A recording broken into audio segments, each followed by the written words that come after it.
So, my name is Stefan Eriksson. I'm the director of the Nordic Council of Ministers office in Latvia. I'm very glad to be today in Daugavpils to lead a discussion called Say Yes to Democracy, Every Action Counts. This talk is part of a series of talks on sustainability that's supported by the Nordic Council of Ministers under a headline called Nordic Talks. And the idea is to support sustainability in different ways. And I think to make our society sustainable, we really need to understand better the importance of democracy, democratic participation. I should also say that we are very glad today to be in the Daugavpils Museum of Regional History and Art. As a background, you can see a picture of old Daugavpils. Very shortly, background. Recent geopolitical events have introduced us to a new reality and made it clear that democracy cannot be taken for granted. And all stakeholders really need to work together to strengthen democratic resilience in our societies across the Baltic Sea region and beyond.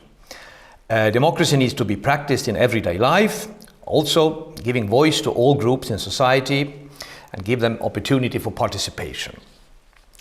So we have gathered here today experts from Latvia and Sweden with different professional backgrounds to share their insights and show how acting together can contribute to a common goal, a democratic, safe and sustainable Baltic region. In the first part we will discuss the situation for democracy in our region. In the second part we will also try to find ways how we can maybe together improve the situation. And the participants of the talk, I'd like to introduce them, is Liene Valdmane from Latvia, Secretary General of European Movement in Latvia, that works with promotion of democracy, participation, active citizenship, and works also with media literacy issues. And Liene has been a partner of our office for several years. Welcome. Then we have Valentin from Sweden, who works a lot with games and culture expressions, both on and offline, as tools to make people explore and experience complex issues. He is the curator of the exhibition The Ballot that we are planning to open here in Daugavpils at the museum tomorrow. He's also developer of the Electionville board game about local democracy that helps participants to explore what local democracy can be for them. Yes, so to start, what do we mean with democracy? What is it that is so important with this word? And I'd like to start with you, Max. Well, thank you very much, Stefan, for giving this opportunity to talk about this thrilling topic, actually. But I often try to remind myself of why I find democracy really important. There are two basic things to me, and the first one is that democracy is a non-violent way of resolving conflict. And we don't have very many other tools to do this. We don't need to resort to violence, but we can do it in a civilized manner under dialogue. So it's not a cute thing, it's that people have different opinions and they make them clash together, but without the violence. And this is one very good thing. And the second part I think is very good with democracy is that it has some kind of evolutionary element built into it, that if an idea becomes obsolete and some fraction of politics is promoting that idea, we vote them out. We choose some who come with other ideas, and when they are not answering our problems, we vote them out and get the others. So there is a constant feedback loop between those in power and those who are the voters. And this is something that an authoritarian regime never has, because the leader of such a regime always knows exactly what is correct, and there is no feedback loop. And these are the two things I find very important to remember why democracy is good. It's the evolutionary aspect, which is a little bit close to scientific method, that, okay, we know this today, but if we get better things, we apply them. And then the non-violent resolution of conflict. Liene, would you agree, or would you add something? Your interpretation of democracy? Very good definition, bravo. But actually I think we need to go a little bit deeper, because in everyday life, when we speak about democracy, I usually speak with such kids and they are asking what this very difficult name means, what it is. And actually mostly teachers are answering, it means something very political, it means that you have power in your government or you have power in your state. And usually we try to make it very complicated. But actually, if we speak about democracy, we need to speak about how we live together, and that's it. It's values, how we connect between us, how we speak, how we understand, how we listen to others, etc., etc. And I think that it's one of the biggest problems in Latvia now, that we want to understand democracy as a very complicated concept. But actually it's not. We need to start with kids, and they will understand that we can speak polite, we can speak to try to live without these conflicts, as you mentioned, etc., etc. Therefore, I really like that you start without this political level, but we need to start with us, with persons. So I understand this way. I mean, it's about connecting the democratic ideals up here with reality of daily life. I guess we in this talk we will move a little bit from up here to down here, but we will try to cover both of these levels because they are certainly both important. Well, the political component of democracy, as we know, it is representative democracy, where we delegate responsibility to our elected representatives to solve common tasks and problems. Sometimes you can get the feeling that people, are tired of politics, of politicians and political parties. This is true in the Nordic countries, I would say, and maybe even more so in the Baltics. When we talk about election turnout, it's generally higher in the Nordics, but quite low in Latvia, although it was higher than expected at the recent parliamentary elections. How big is the problem of disillusionment with democracy? What would you say, Liene? I mean, after the recent parliamentarian elections in Latvia, what do they show? Are people tired of democracy, or do they still have trust? Actually, I think that one part of society is tired. I agree with you. Second one, not start to be interested. I think that it's the biggest issue now, because in post-Soviet countries we don't have this everyday habit to have we are not interested in politics. We think that it's not connected with our lives. We live somehow, and politicians live in other, like Mars or somewhere else, and they don't start to be interested in. We don't feel like part of this country, and we don't understand how this process are connected with us. But one part, of course, they are tired, they don't trust. We have very big problem with trust. We don't trust our government, we don't trust to each other, etc., etc. It's a question about values. It's not just to be tired about it. But the 41 approximately percent of voters that don't take part, they plainly just vote out. They leave to others to decide, basically. Yeah, but they don't think in this way. They think that they are clever. They are not participating in the show. It's like, we don't have this habit to participate, and it's the biggest issue, I think. Well, in Sweden we also had recently parliamentary elections. The turnout is higher than in Latvia, I think 84 or so percent, but it's still lower than it was at previous election. So what is the mood in Sweden, you'd say, Max? So I was touring an exhibition in Sweden to celebrate the 100 year of universal suffrage that was between 2019 and 21. And then I met many voters in this little tourable museum. I would say that the basic concept of democracy is very, very solid, even in those who don't go and vote. But they come up to you and say that Sweden is a democratur. So they want to combine the word of democracy and dictatorship into one.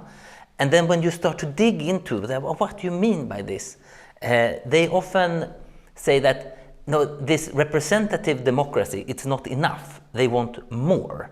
So it's not that they want a more strong leader or something. It's that they don't think that representative democracy is enough, but they often want something, when you try to dig into it, that is closer to direct democracy. And it's often because they believe that they are part of the majority and that their opinion then would be the one that was the one that controlled things, which is often an illusion. But still they would like this sort of more Greek, Athenian ideal of a democracy. Where it's the same in Latvia. But question is, are we ready for that? Because you can say that you want it. And when you follow up with these questions, that in most parts of business life and such, we think that specialization is good because you get a higher salary if you're a specialist. And would you like to spend half of your day voting on different petitions? And they say, no, it's better if I work and make a salary. So isn't it rather clever to have a representative for you for 4 years and then you can vote in someone else? And they normally agree upon this after a bit of a discussion that, some kind of turnover in representation, it's actually quite efficient. Yeah, in Latvia so that would be my sense of the mood. Yes. In Latvia we use examples that do you really want that your stupid neighbor will have the same voting system as you? No, he know. And then we start this topic about, but if everyone will vote in this way in such democracies, then everyone will vote. Oh no, then maybe better is this one person who are clever than my neighbor stupid. Yeah. Well, there's sometimes maybe an issue of this, respect also of how other people vote. I mean, I'm thinking of Sweden. The turnout was, after all, very high, one must say. But sometimes you can sense that. There is maybe a little bit of disappointment, of how other people voted. It's not that results are not accepted. I mean, we know there are countries where, and it's becoming more and more common, that the result is not accepted by the losing side. That's not the case in Sweden. No, I would like to comment, because voter turnout is such a nice number to look at because we get very precise data every 4 years on that, and it's extremely quantifiable. But of course that is sort of the lowest threshold on democratic activation. We could view it as a staircase where this is the first step, and then maybe you can join an NGO of some kind and collaboratively work on one issue that you want to change, and then you could maybe join a party and push your questions even further. And we have a system which I like rather much, that in Sweden right now we have 36,000 politicians on elected seats in all the municipalities and so on. And 95% of these do it on their spare time. They don't have any payment for this. It's something they do apart from their job. Which some people misinterpret. They think all politicians get paid, but they don't. And we have yet 30,000 people that are involved in counting the ballots during an election. So in total there are 60,000 people who are actively involved in the actual setting up of this, and that is 1% of the people who actually vote. So you will have a very close proximity to someone who is very involved in the democratic process. And this, I think, reduces disillusionment, because you rather much trust that neighbor who is working as a vote counter or who is maybe in the local council and so on. So that there is a very broad involvement in just the administration of creating the system is probably a very good tool to fight disillusionment, I think. This leads me to another question. I mean, you can sometimes get the impression that young people are very interested in, let's say, societal activism, but less. They are not that interested in political engagement, especially not in political parties. And how is it possible to create a bridge between, this interest in societal issues, this activism, and engagement in political parties? Or is this a problem at all? What would you say, Max, on this? It is a problem because on E-Day, on election day, you cannot vote for an NGO. So you can only vote for parties. And we need good people in those parties. So of course this is a problem if you cannot renew the membership groups. Yes, that I would agree. In Latvia, I think we don't have knowledge. We don't have enough knowledge, and our teenagers as well. And mostly parties use them like a decoration, and they want to show that, you see, we have youngsters and please come and vote, our future is ours. But actually, if we speak with these youngsters who are involved in these parties, they don't understand this, all these structures, etc., etc. In Latvia, biggest issue is that we don't have normal political education starting from first grade. We have only some modules in social science, and only in grade 9 and when they are 15, 16 years old, only then they start speak about how country is built and start understand what party means, etc., etc. How we work with new voters. We make some cute tests. Which party suits to you? It's like stupid thing actually, because you need to have interest. You need to read these papers, what they are telling you, etc., etc.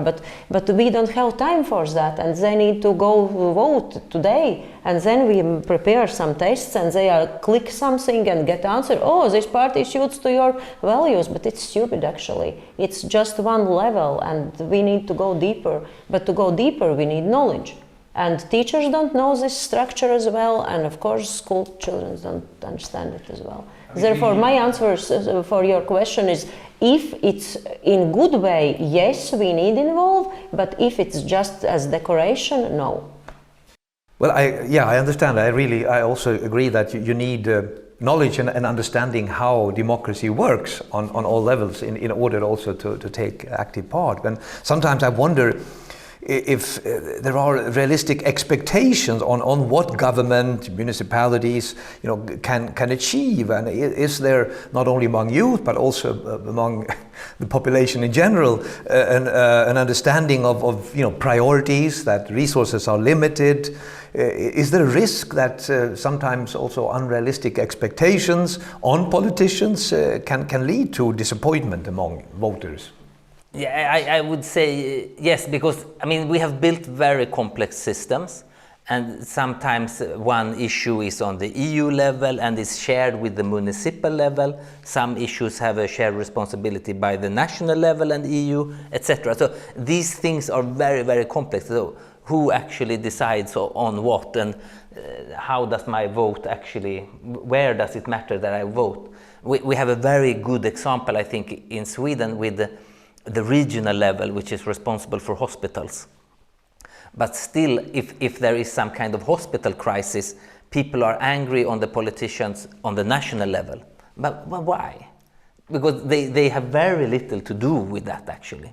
But still, that is how people react.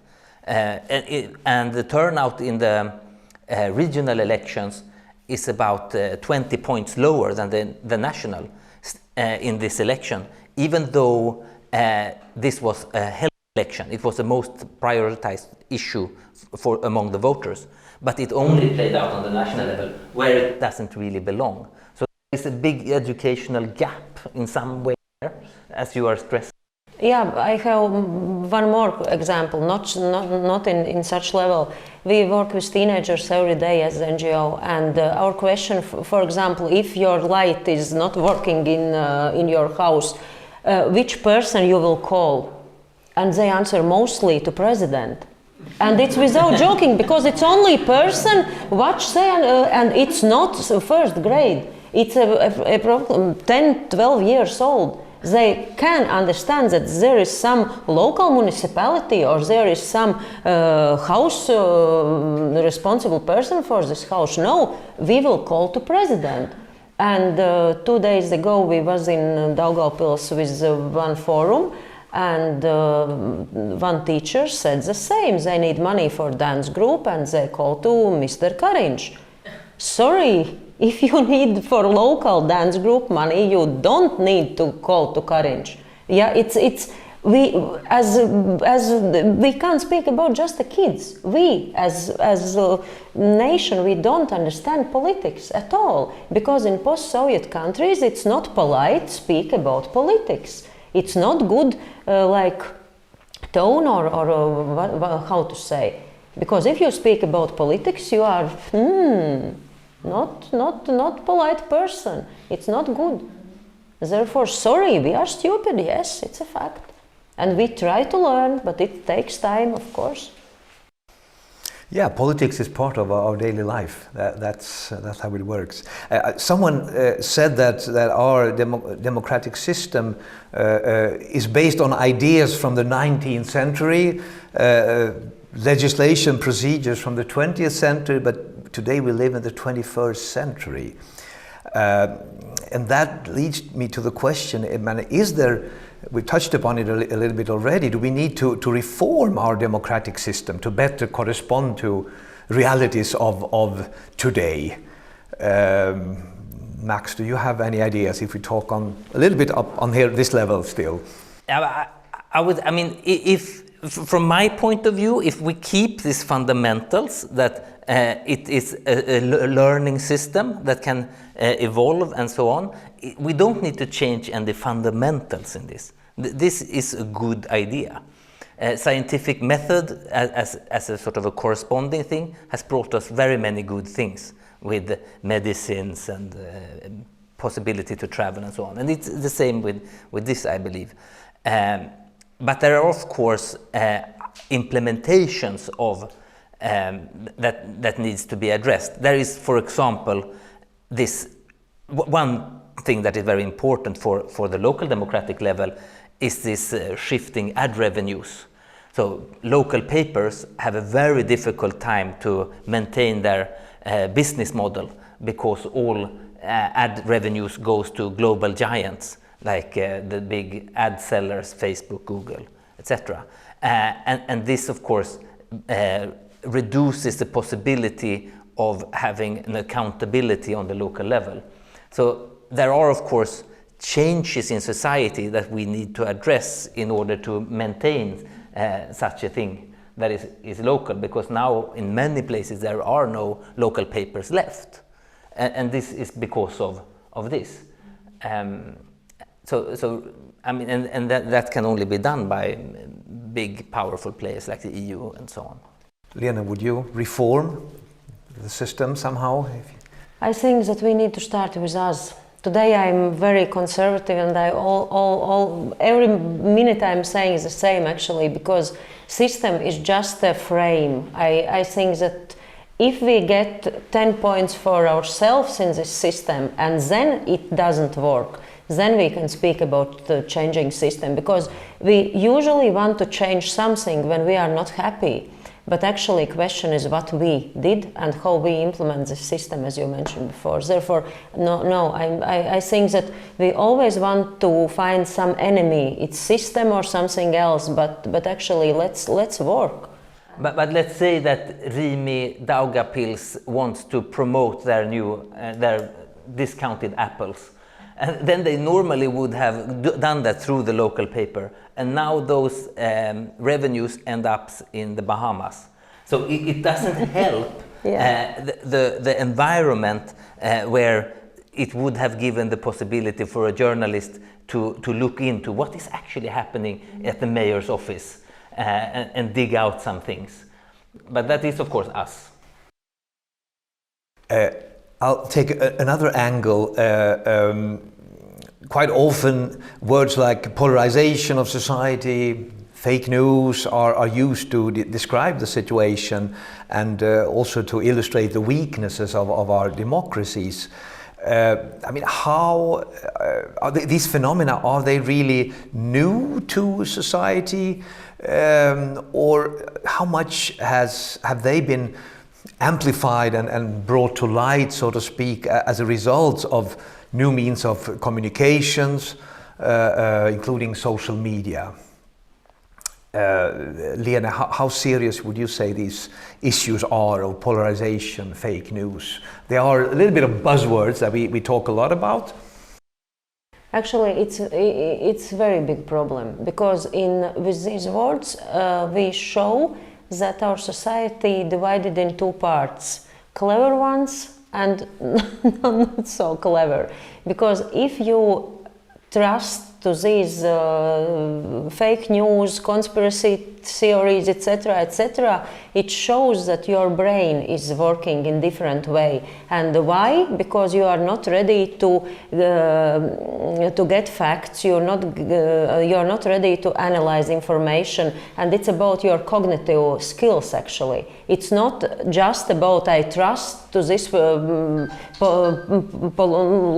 party or some politician. It's about how you understand how all life works at all, and it's about cognitive skills and about your knowledge. And it's a biggest issue, because we can't speak just about fake news, you can analyze and don't trust to this. But if in your head you don't have different knowledge, you will trust ever, because you don't understand what's happening at all.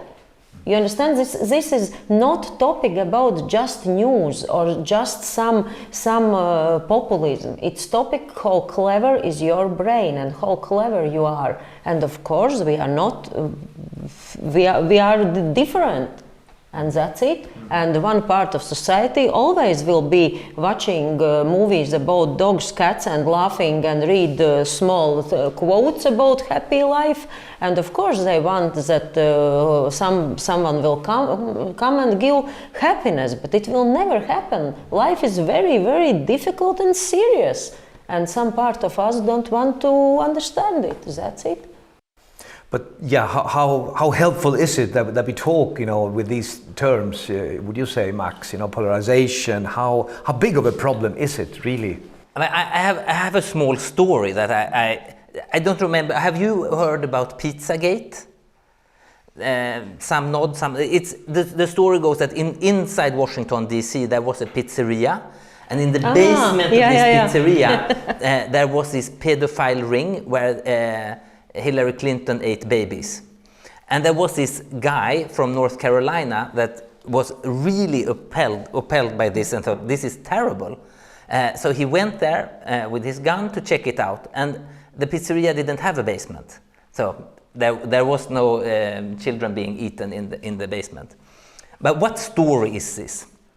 I mean, there was these witch trials in the 17th century. Where women were accused of eating babies. I mean, it's the same story.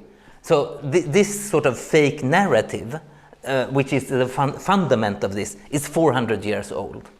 And of course it's renewed and it's put on a new dress and it's new actors in it. But the function of this story is the same. So it has been around for a very, very long time, and it pops up with a new wardrobe. So, I mean, it affects our psychic, and it has affected it for many hundred years, and it does it in the same way as it does now. So, okay, so it has been around, but of course it is a problem. However, maybe this is a question for you. I don't know how big the problem is here. Let's say now you have a unique situation in Latvia with very many parties in the parliament. We have 8 parties in Sweden, and they in a rather good way, I think, represent But the polarization often comes from countries where they have two-party systems, like in the US and the UK. Polarization gets so much more acute, and with this more pluralistic parliamentary situation, we don't experience it as much because many more voices get heard, at least. So I think we are a little bit protected by our system in a way that they are maybe not in the United States. But I do think that the discussion of polarization maybe becomes more vivid here because it's such a thing in the US and we get influenced by their media. So that would be my take on it.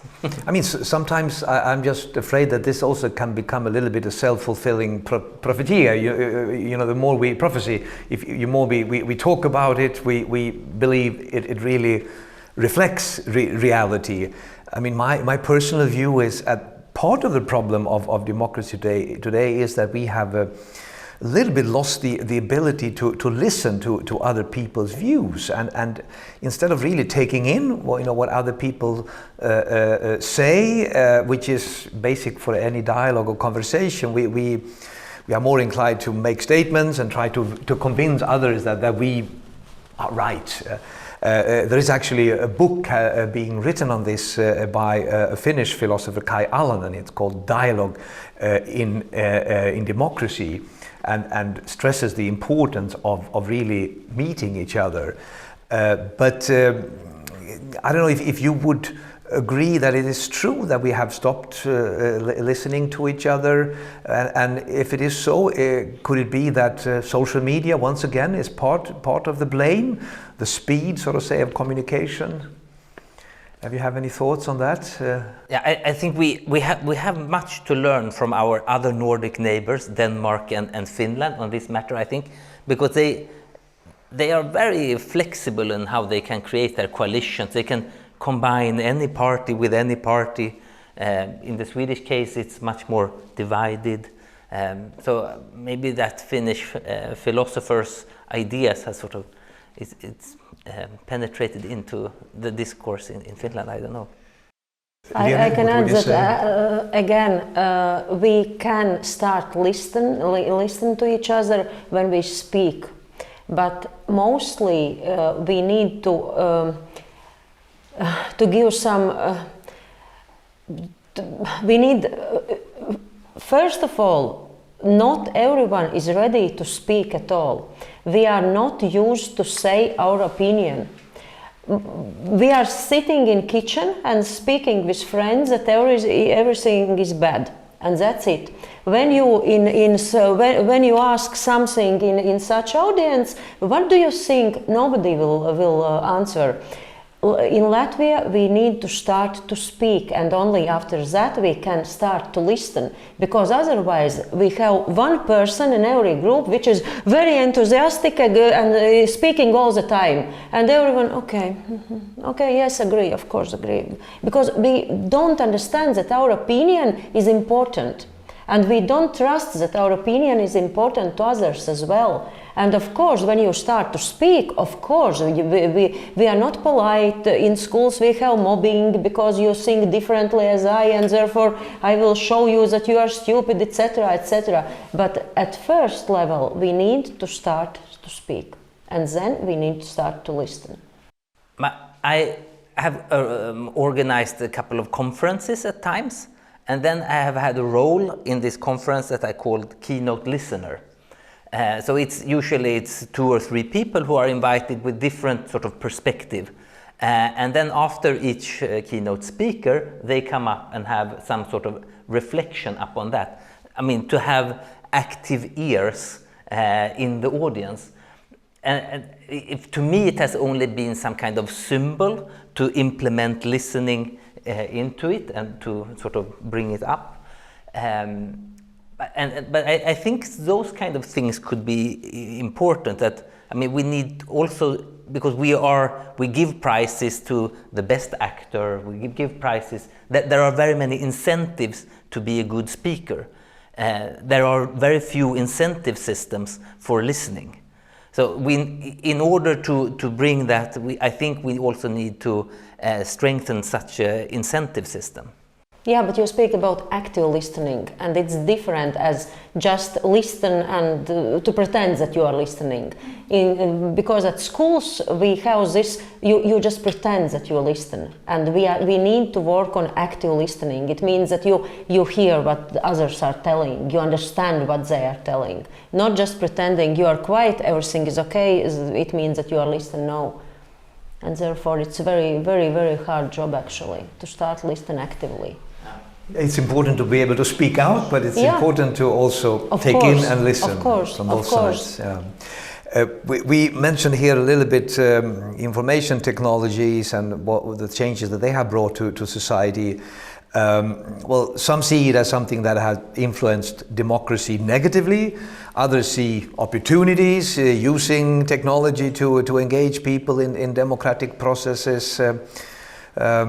What would you say? Is it more on the positive side or more on the negative side? I mean, it's a reality that we have these technologies. We have to accept them and learn to live with them. But Max, maybe. But every new technology in media brings problems. And depending on how we want to view it, social media is either a very new thing or it's already been around for a while. I mean, it's this now very soon YouTube is celebrating 18 years birthday. I mean, it's been around for quite some time, 18 years. But if we compare it to the printing press, it's of course a very new technology. So,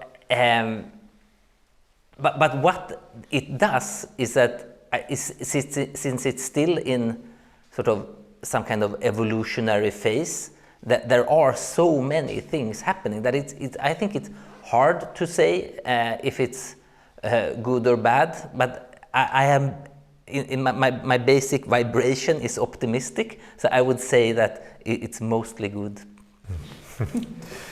How about Julian? I know that you are also working a lot with games, and they are, at least the one I know, are more analog than digital. How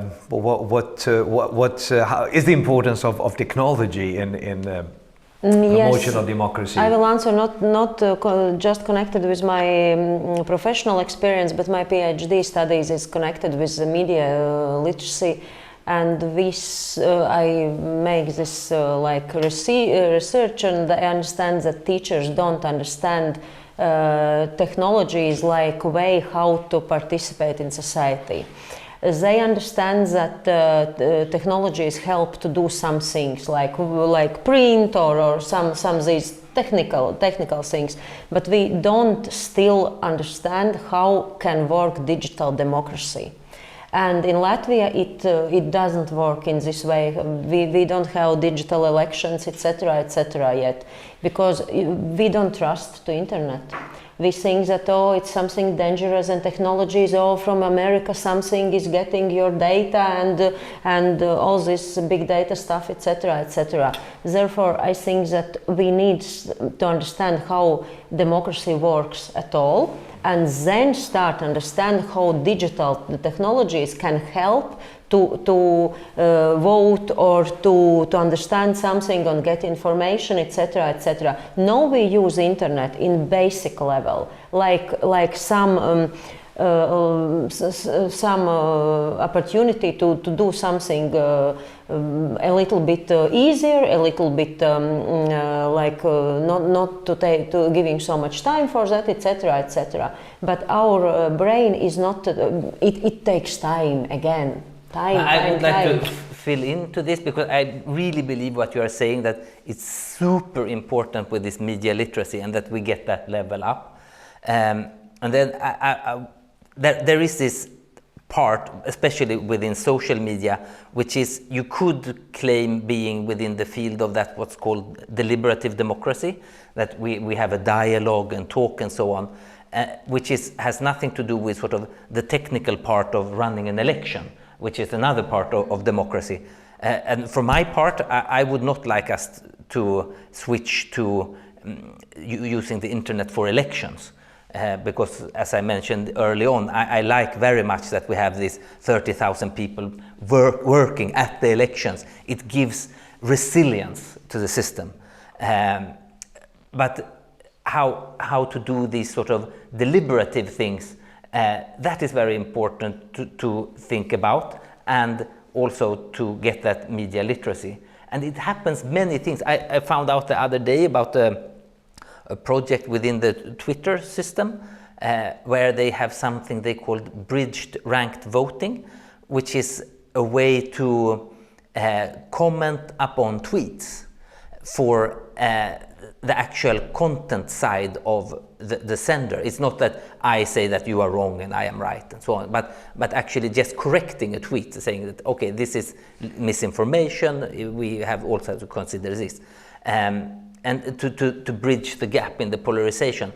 And this, I think, shows that there is at least very much innovative potential that is happening in this field on how to get that deliberation going within these technical systems. Okay, maybe too abstract, but...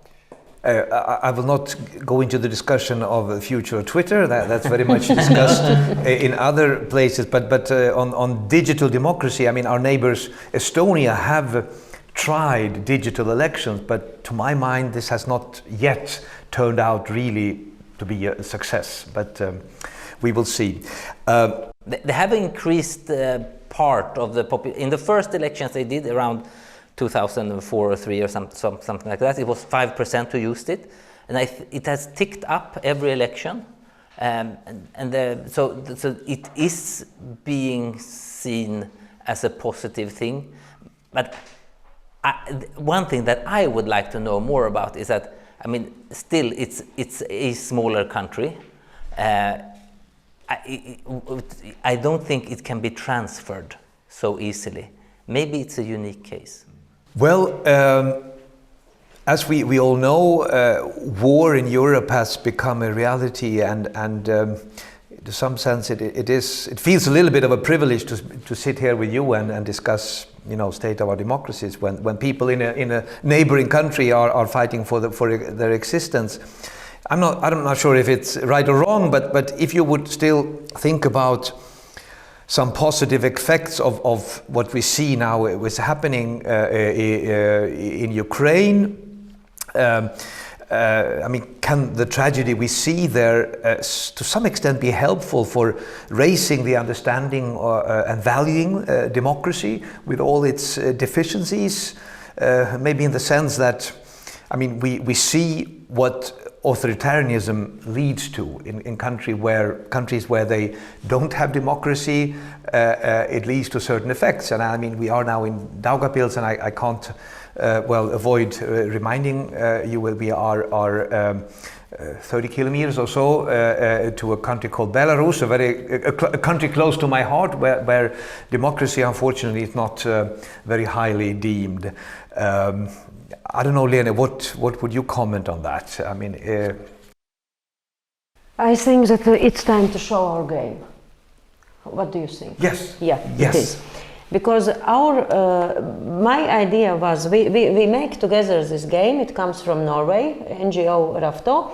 We adapt it because I think that when this situation starts, everyone raise the interest about what state means, how we are protected, etc., etc. All these questions was much more important than maybe 5 years ago, because then it was like knowledge about country, okay, maybe it's important, maybe not, but in this situation, interest about what it is, what country means, where is our freedom, and about these values, it raises more and more. And this game, what we make, it's say yes to democracy.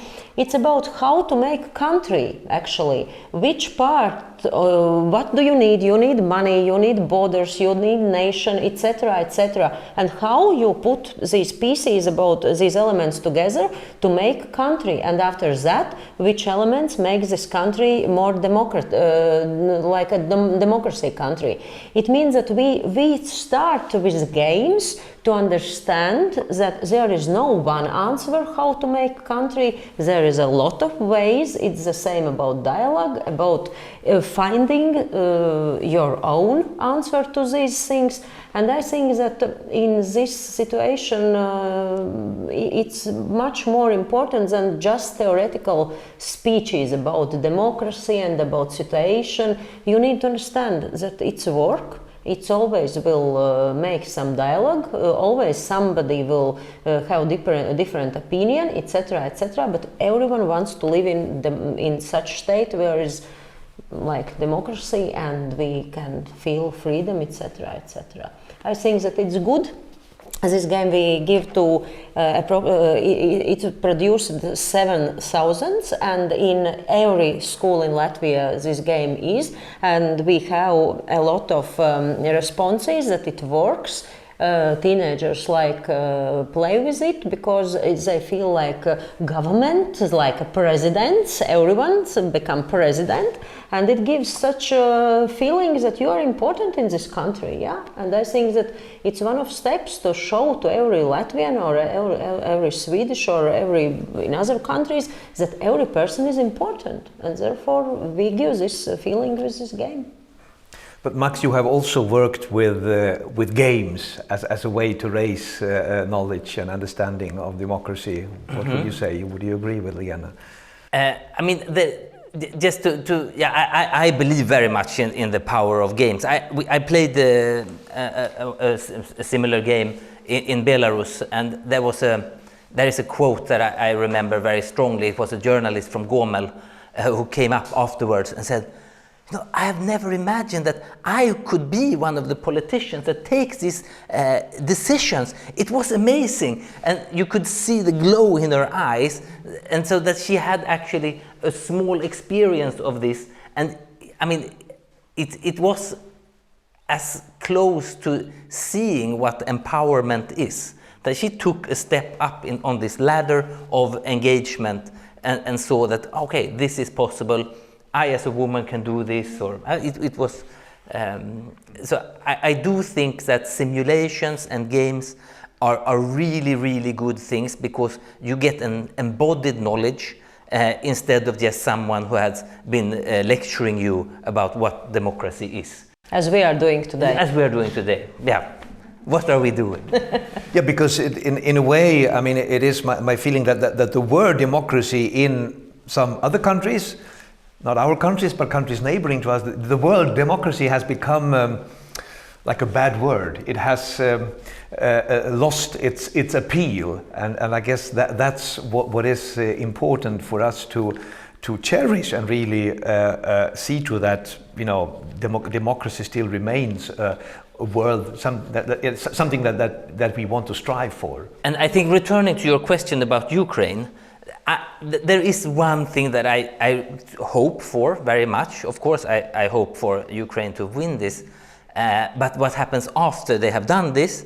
There was a campaign in Sweden, 1904, which is one of the most transformative campaigns for regaining democracy. So in 1904, you had different amount of votes depending on how much money you paid in tax. And there had been a movement in the 1890s trying to get democracy going. It had not been that successful. But in 1904, the government said, now we have a draft, that we will draft people from everywhere into the army. And then the democracy movement said, they had a campaign called One Rifle, One Person, One Vote. And in just 5 years, they managed to get universal suffrage for men, and 11 years after that for women. And it started out in this, okay, so if my body is to be sacrificed for the country, shouldn't I have some kind of influence? It's always stronger than any amount of money that you pay. It's actually your life.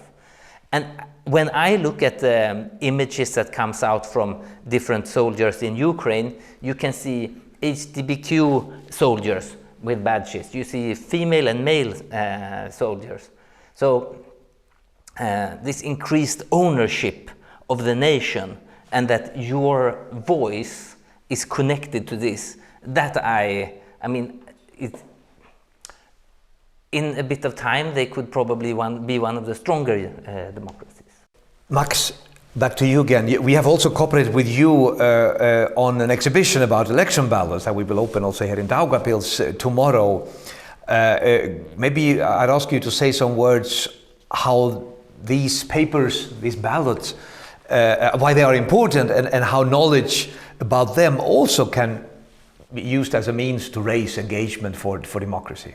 But to mirror a little bit what you said, I mean, we have to become concrete when it comes to democracy. And so I decided to do an exhibition about ballot paper design, because to me, it's an interface to democracy. It's the paper that each voter puts in the box, and this paper says something. I mean, about both the system, the constitution, who is represented. If you look on the list with the names, is it a broad representation with both men and women? Is it not? And so on. So these papers, they are, I think, a very, very good mirror of the status of a country. And these ballots, they don't come only from democratic countries. There are also ballots from non-democratic countries, because elections play a very big role. Even if you are a non-democratic country, they give a pulse to the nation. You need this to change governors and so on. So it's this interface to democracy.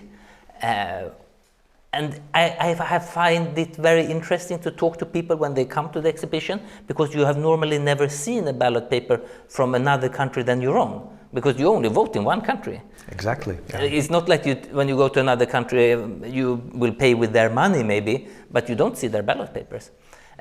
So it's small hidden treasures. What thoughts, Liene, do you get when you see this exhibition? Mostly I like this Bolivia, it was. I think Bangladesh maybe. Bangladesh, yes. They every party has some symbol, some animal or something like that. It's perfect idea, I think. Some Latvians like it, I think. Yeah, because you don't need to read some papers about what they want in the future. No, you just vote for elephant. Great.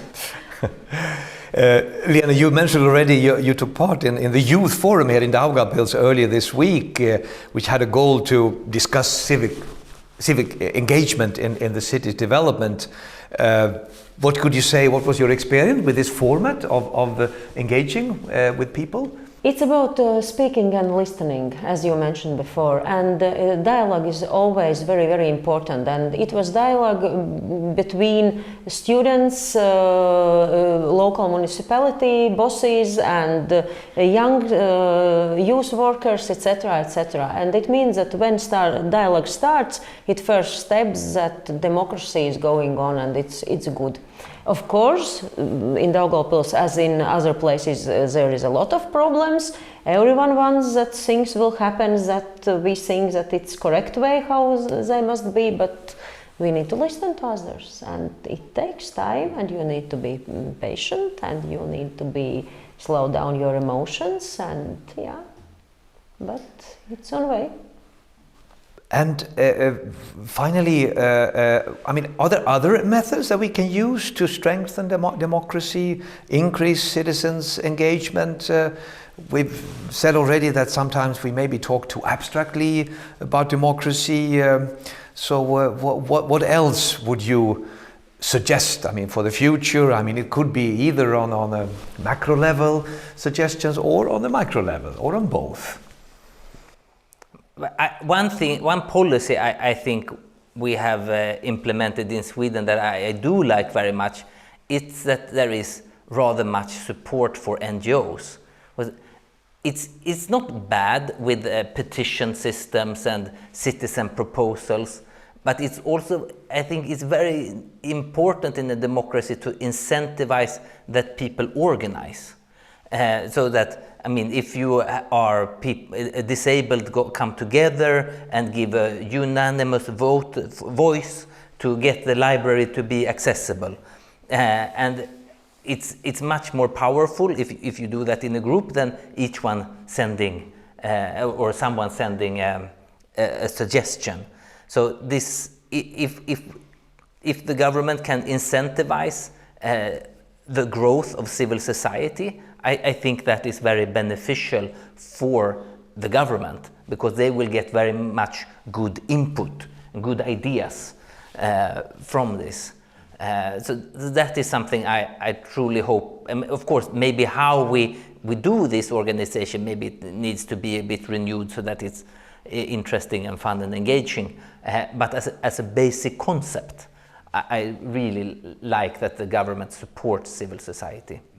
It's the same, I think, in Latvia. We need more money for civic society, because otherwise we don't have much NGOs, because we are working in different places and we don't have time, and we need to work for money, not for happiness, and etc. etc. And we have not very much NGOs. And the second problem, not the quality, but about not about quantity, but about quality as well, because sometimes we think that civic society is, for example, I don't know, go to dance in evenings, but it's not. It's something absolutely different, yeah. And at schools as well, we think that our kids are dancing and singing, and it means that they are very participating in society, but it's different. We need to understand what it is actually, and then start to build this civic society, and we need money for that from government. Yeah, and the government benefits from it, of because course. they will get